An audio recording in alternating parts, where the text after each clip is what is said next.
Oi, pessoal, tudo bem? Meu nome é Denis Kim, contador da Atomy. Hoje a gente vai estar apresentando a relação entre a questão tributária entre pessoa física e jurídica, tá? Então, muitas pessoas estão com dúvidas com relação à questão qual que seria a melhor forma de tributação, se poderiam estar abrindo as empresas na pessoa física ou se mantém as questões de comissionamento na pessoa jurídica. Então, eu vou estar explanando de uma forma mais técnica todas as questões tributárias e, posteriormente, eu vou abrir as questões para as dúvidas para que cada representante possa ter e a gente possa sanar todas as dúvidas, ok? Eu vou estar apresentando um link ao lado e a gente vai estar apresentando um material das comparações tributárias entre a relação de pessoa física e jurídica, ok?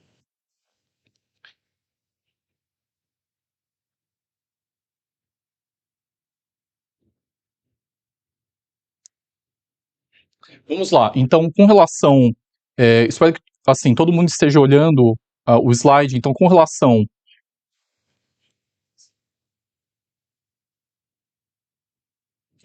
às atividades, eu vou estar tratando com relação a um tema que já foi abordado anteriormente, ok? Então, eu lembro que na última live eu apresentei a relação de como que a gente pode abrir uma pessoa jurídica. Então, a gente tem algumas premissas que a gente tem que estar sendo consideradas para a gente poder abrir a pessoa jurídica. Então, dentro da condição da constituição da empresa, algumas atividades econômicas são preponderantes e principais para a gente poder abrir uma pessoa jurídica. Os quinais estabelecidos pela Atomy são os quinais de treinamento e desenvolvimento, o quinai de promoção de vendas e o quinai de atividade de intermediação e agenciamento de negócios, que, teoricamente, essa atividade principal seria para que os representantes possam receber as comissões de vendas, ok? No próximo slide, a gente vai estar apresentando, de uma forma sucinta, a tributação que seria auferida caso os representantes abram a empresa na pessoa jurídica, tá? A gente tem três modelos de formatação de tributação. Ou a gente vai no Simples Nacional, tá? Que a gente pode estar atribuindo o Simples Nacional ao anexo 3, que ele parte de uma tabela progressiva de alíquotas de faturamento. O anexo 5 do Simples Nacional seria uma tabela diferenciada, né, que ela começaria com uma alíquota de 15,50, e eu vou estar exemplificando abaixo já o modelo que a gente apresentou anteriormente, tá? Mas a grande diferença é que a gente vai estar comparando esse modelo de tributação na pessoa jurídica comparado como se fosse a gente tributar na pessoa física. Com relação à tributação da pessoa física, a gente segue a tabela progressiva. Na tabela progressiva da pessoa física, a gente tem uma escala de faturamento. Então, a gente tem uma base de cálculo. Então, até 1.903,98, esses valores são mensais. Ele fica isento de cálculo de imposto de renda. De 1.903,99 até 2.826,65, ela segue numa alíquota de 7,5% e uma parcela a deduzir de 142,80. De 2.826,66 a 3.751,05, aí ela cai numa faixa de alíquota de 15% e uma parcela a deduzir de 354,80. De 3.751 a 4.664,68, ele já aumenta a faixa de alíquota, ele vai para 22,50, com uma parcela a deduzir de 636,13. E tudo que for acima de 4.664,69 já chega numa alíquota de 27,5%,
estar exemplificando as diferenças entre a tributação no modelo de pessoa física versus o modelo de pessoa jurídica, ok? Com essa comparação, os representantes conseguirão determinar qual que seria a melhor escolha tributária para que vocês possam pagar menos impostos no momento que vocês receberem o comissionamento, ok? Então, eu vou estar apresentando os slides, eu vou estar passando item por item, e aí as dúvidas que forem surgindo, a gente responde no final da apresentação, tá bom? Eu vou estar passando o slide. Conforme quem não participou da última live que eu apresentei, eu citei alguns exemplos e a gente vai estar explicando, passando resumidamente, no caso de abrir uma pessoa jurídica. A gente tem algumas premissas que já foram expostas numa live anterior com relação a quais atividades necessárias para que se possa abrir uma pessoa jurídica, tá? Dentro das atividades principais, a gente selecionou 3 atividades principais, que são a parte de treinamento e desenvolvimento, a parte de promoções de vendas e a parte da atividade de intermediação. Essa atividade de intermediação é preponderante para que vocês possam emitir as notas com a comissão e receber os valores, tá? E a gente vai estar tratando especificamente deste tópico da atividade de intermediação na questão tributária. Eu vou estar apresentando, em caso de pessoa jurídica, a gente tem principalmente o anexo principal, a atividade de intermediação de negócios, principalmente de comissionamento, na pessoa jurídica, a gente teria 2 regimes tributários principais, no Simples Nacional ou no lucro presumido. Uma vez optando pelo Simples Nacional, ela cai diretamente no anexo 5. O anexo 5, ela tem essas faixas de faturamento. Então, um faturamento até 180 mil ao ano, ela atinge uma alíquota de 15,50 por mês. Então, teoricamente, o que isso representa? A gente consegue migrar essa alíquota para um anexo 3. E como que a gente faria essa mudança? Que eu vou estar exemplificando posteriormente em uma outra planilha. A gente teria que ter uma folha de pagamento. Os sócios das empresas jurídicas, elas poderiam estar retirando um prolabore de 28% sobre o faturamento que vocês oferirem no mês, para que vocês caiam no anexo 3. E automaticamente a faixa ela muda de 15,50 para 6%. Então vocês podem ver que na tabela do anexo 3, ela já começa com uma alíquota de 6%. A gente vai ter exemplificando posteriormente em outras planilhas alguns métodos de cálculos para que vocês possam entender a formatação de cálculo, tá bom? Agora, com relação à pessoa física, a gente segue o que a gente chama de tabela progressiva mensal. O que seria essa tabela progressiva mensal? Todos os rendimentos auferidos referente a essas comissões que os representantes recebem, a gente tem uma base mensal e faixas de alíquotas para que sejam aplicadas. Então, ela fica isenta até 1.903,98. Se um representante recebe isso ao mês, ela fica isento de imposto de renda. E aí ela segue para uma próxima faixa de 7,5, de 1.903,99 a 2.826,65, com uma alíquota de 7,5% e uma parcela a deduzir de 142,80. Pulando de faixa para 15%, a gente entra na faixa de 2.826,66 a 3.751,05 e uma parcela a deduzir de 354,80. A próxima faixa é de 22,50, que ela parte de 3.751,06 a 4.664,68 e uma parcela de deduzir de 636,13. E a última faixa, que seria todos os rendimentos acima de 4.664,69, ela já atinge uma faixa de alíquota máxima, que seria o teto, de 27,5 e uma parcela a deduzir de 869,36. O que acontece? A gente, caso os representantes tenham dependentes, no caso, um exemplo, filhos, por dependente a gente pode deduzir da base de cálculo sobre as alíquotas 189,59 por dependente, tá? Então, caso algum representante tenha algum dependente, a gente pode deduzir e automaticamente você vai pagar menos imposto de renda na base de cálculo, tá bom? Eu estou citando como exemplo a tabela progressiva anual, tá? Que seria basicamente a tabela progressiva mensal multiplicado por 12 meses, e aqui é a tabela calculada em um ano, tá? Então, teoricamente, até 22.847,76, todos os representantes que receberem esses valores ao ano não têm necessidade de pagar imposto de renda, tá? Eu vou colocar abaixo alguns exemplos para que todo mundo possa entender um pouco melhor o fator, tá, de cálculo. Aqui é um exemplo que eu estou colocando como se fosse uma receita média de 80 mil ao mês. Então, 80 mil ao mês dá aproximadamente 960 mil ao ano. Então, eu fiz algumas escalas tributárias e alguns exemplos tributários. Se a gente for partir na pessoa jurídica, no exemplo, nessa escala de faturamento de 80 mil reais por mês, no lucro presumido, a gente teria uma carga tributária de 17,3%. Então, 80 mil vezes 17,3%, a gente chega num cálculo de lucro presumido de impostos federais de R$ 13.624, tá? Que dá um total de alíquota de 17,03%. Agora, se a gente optar, no caso da pessoa jurídica, ir para o Simples Nacional, a gente tem duas opções. Ou ela vai para o anexo 3 ou ela vai para o anexo 5. Ela já partiria pelo anexo 5. Então, no anexo 5, ela já cairia numa alíquota de 18,72% a 80%, a 80 mil reais de faturamento mensal. Então, daria um total de 14.975 aqui olhando na faixa verde, tá? Que seria o anexo 5. Para que a empresa possa oferir com uma base tributária indo para o anexo 3, a gente teria que ter, sobre o faturamento dos 80 mil, 28% de prolabore de retirada do sócio. Então, se a gente pegar 80% de 28%, a gente teria que ter R$ 22.400 de prolabore mínimo para que a gente possa migrar para o anexo 3. E aí, neste caso, o cálculo seria como? No anexo 3, a gente pagaria um imposto de 9.830, que daria um total de 12.029. E aí, sobre o Prolabore, a gente recairia o INSS de 828,39 e imposto de renda sobre o Prolabore de 5.062, dando um total de alíquota de imposto de 15.721,22, que dá um total de 19,65.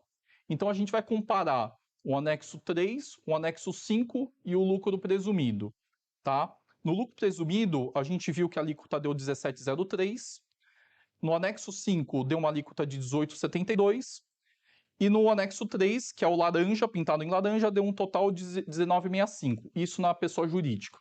Então a gente pode verificar que a melhor formatação indo na pessoa jurídica seria ir para o lucro presumido com uma alíquota de 17%. E agora, em comparação à pessoa jurídica, eu vou descer aqui para a gente olhar como que ficaria isso na pessoa física, tá? No slide anterior, a gente apresentou a tabela progressiva, e aqui eu fiz um exemplo de como que ficaria a gente faturando 80 mil reais por mês na pessoa física. Então, se a gente pegar 80 mil reais, ela já parte na última faixa, que é a partir de 4.664,68. Então, se a gente pegar 80 mil reais, multiplicar os 27,5 menos essa parcela a deduzir, a gente vai chegar numa alíquota de 26,41, que daria um total de R a pagar de 21.130,64.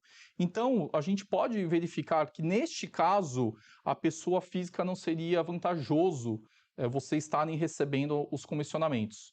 Até porque, tributariamente, você pagaria muito mais na pessoa física do que simplesmente você estar pagando 17% no lucro presumido. Então, teoricamente, você teria uma economia muito grande aí na carga tributária, tá? Eu fiz alguns outros exemplos abaixo com valores inferiores, para vocês entenderem. Eu fiz aqui mais ou menos uma simulação com 10 mil de faturamento mês, que daria mais ou menos 120 mil de faturamento no ano. Então, aqui a gente pode verificar que a situação muda um pouquinho, tá? Então, ela continuaria a carga tributária no presumido a 16,33 na faixa azul.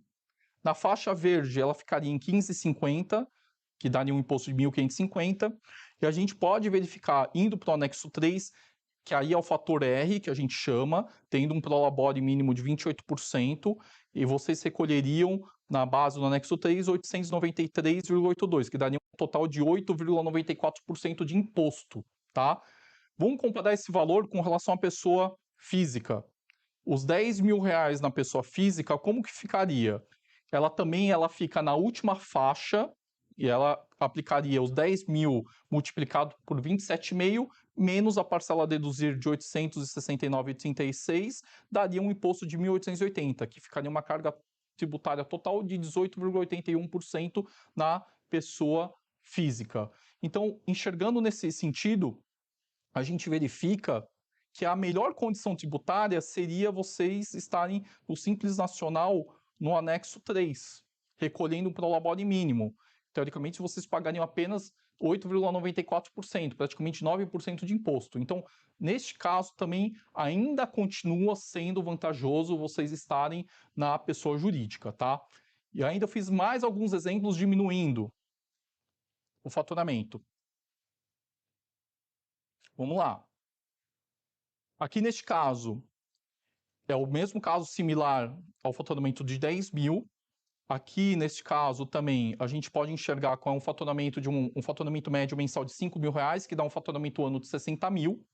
Então, a gente consegue enxergar, comparando o anexo 3, o anexo 5 e o lucro presumido, que o anexo 3 também continua sendo vantajoso. Você mantém a faixa de 8% de imposto versus a relação da pessoa física. Na tabela progressiva do imposto de renda da pessoa física, você continua aplicando os 5 mil por mês, ela continua na última faixa, multiplicando por 27,5 e deduzindo 869,86, você pagaria 10%, tá? E aí, o que que acontece? Aí muita gente me pergunta, em que momento compensa a gente estar na pessoa física para que a gente não possa migrar na pessoa jurídica? Eu fiz alguns cálculos aqui embaixo que a gente pode exemplificar, que teoricamente seria um empate técnico, teoricamente é uma decisão, caso o representante fature, na média mensal, R$ 4.500 por mês, que daria um faturamento anual de R$ 54 mil, a gente pode ver que na comparação das cargas tributárias, o regime do anexo 3, que aplica uma alíquota de 8,2%, que seria mais vantajoso, e a gente calculando a pessoa física, que aí na pessoa física ela cai na faixa de 22,5%, e aplicando uma alíquota de 376,37, ela fica muito próxima ao anexo 3, que ficaria em 8,36. Então, a gente pode estimar que, caso o representante fature, junto com as suas comissões, um teto máximo de 4.500, a gente pode garantir que tributariamente ela se equipararia. Faturando muito abaixo disso, compensa estar na pessoa física, tá? Eu fiz um outro exemplo, exemplificando com uma média mensal de 3.500. Então, a gente pode verificar com uma média mensal de 6.500, a gente pode verificar que a faixa ela vai diminuindo. Quanto menos você faturar no mês, ela vai encaixando na faixa número 3, que é 15%. Então, 3.500 vezes 15% menos a parcela a deduzir de 354,80, vocês vão pagar uma alíquota de 4,86% de imposto de renda. Então, a gente, neste caso, compensaria vocês estarem na pessoa física. Então, a conclusão genérica para todos e para todo mundo que tem dúvidas. Então, compensa vocês estarem na pessoa física numa faixa de faturamento mensal, numa média de 4.000 a 4.500. Caso vocês ultrapassem essa faixa de faturamento, aí sim a gente pode estar tratando os recebimentos numa pessoa jurídica que tributariamente seriam mais vantajoso para vocês, ok? Então, basicamente é um resumo bem sucinto, tá? Então aí eu deixo aberto as perguntas, tá? Para todos que tiverem dúvidas, principalmente na formatação de cálculo. Eu posso deixar disponível as planilhas de cálculo, assim, todo mundo que tem um contador tira de letra essa questão do cálculo entre pessoa física ou jurídica. Então, e qualquer dúvidas, eu fico à disposição também para vocês, tá bom?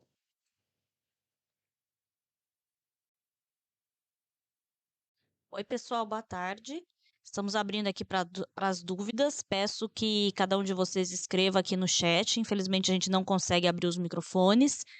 E vocês me passando aqui, eu já falo com o Denis para ele responder, ok?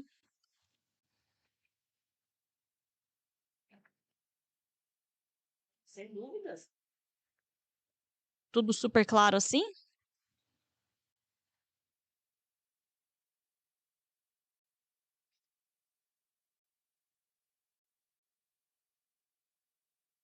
Realmente o pessoal aqui está sem dúvida.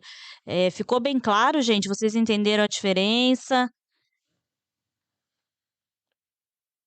O CNPJ realmente é interessante? Vocês conseguiram entender isso?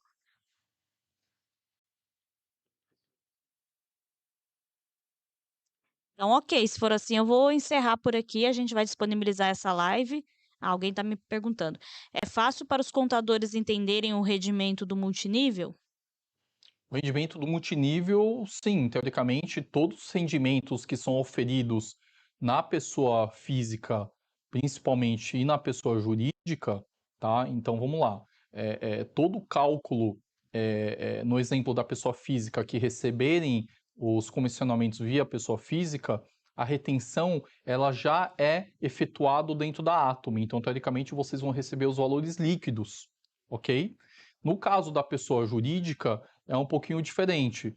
Dependendo do regime tributário, se vocês estiverem no Simples Nacional, vocês vão receber os valores brutos integrais, porém, vocês vão pagar a carga tributária que o contador vai auferir ao apurar ao final do mês. Ok? Então, teoricamente, toda essa apuração o contador consegue auferir juntamente com as emissões das notas fiscais e automaticamente, se for na pessoa física, ele consegue controlar isso juntamente com vocês informando os valores que foram recebidos da Atomy, tá? Mas detalhe importante, na pessoa física, tá? A Atomy já faz essa autorretenção, tá? E paga o valor líquido. O que, que vai acontecer no ano que vem? No ano que vem a gente vai mandar para vocês um informe de rendimento com os valores brutos e os valores retidos de imposto de renda. E automaticamente você declara isso no seu imposto de renda do ano que vem, tá? De pessoa física, tá?